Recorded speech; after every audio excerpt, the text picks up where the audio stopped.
God's making your enemies your footstool. You're so skibbity. You're so phantom. My son taught me this song. He mad at him. I just want to be your Sigma. Bruh. I'm telling you, like, these kids, you go from mom to bruh. He's trying to get me to stop singing his song. I'm getting on his nerve with this. He taught me the song. How else would I know the song? Anyways, today's message is coming out of the book of Psalms, chapter 110. And the Lord is about to make somebody's enemies their footstool. But all you have to do is sit back and let God do it. Okay? He's given us a command as he says this. He says, sit at my right hand. Sit at my right hand while I make your enemies your footstool. So there's instruction in what God is saying in the scripture. Sit at my right hand while I make thine enemies thy footstool. The Lord shall send the rod out of thy strength out of Zion. Rule thou in the midst of thine enemies.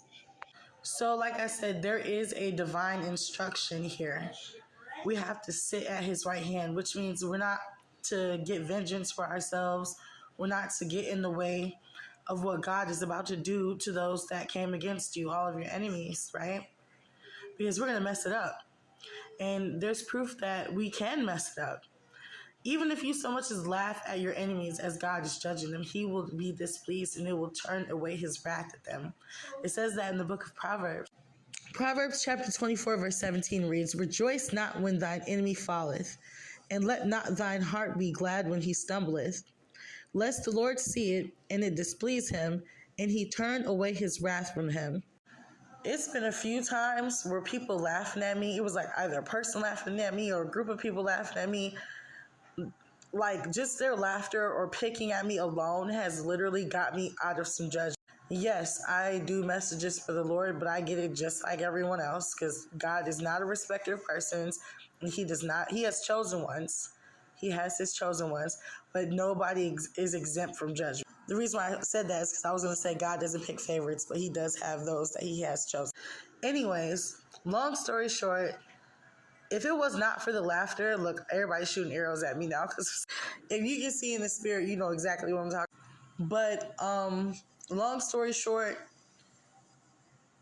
if it wasn't for those people laughing at me, God would not have lifted that judgment off of me. When people are in the process of, looking at your downfall, plotting on your downfall, praying on your downfall, that's when God want to lift you up because you're laughing at that person and it's displeasing God. So just to disappoint you, God is going to do his big one in their life just to make you mad because he doesn't like seeing you laugh at his child. So sometimes you need people that's going to laugh at you. You need haters because that be getting, honestly, it'd be the laughter of the people around me that gets me out of some heavy judgments because I'm not perfect, honey. And since I know better, the Lord chastens me the hardest. So and that's why I can't really slip up. Like a lot of us who know better can't slip up. Because if we know better, we got to do better, right? Anyways, long story short, God is about to cause some of your enemies to become your footstool in this season, right? So long story short, you have to sit at his right hand and let him do it. Okay, don't get in his way. Don't start laughing at your enemies when he starts to judge them because it's going to cut it short. Just understand that whatever happens to them is what they deserve, okay? And because that's what God says that they deserve. And leave it at that, okay? Be humble. I love you guys so much, and that is the message. I will talk to you soon, y'all. Will also check out some of the products at the XL catalog. I added a bunch of new stuff to the store today. So check that out, and I will talk to you soon, y'all. Will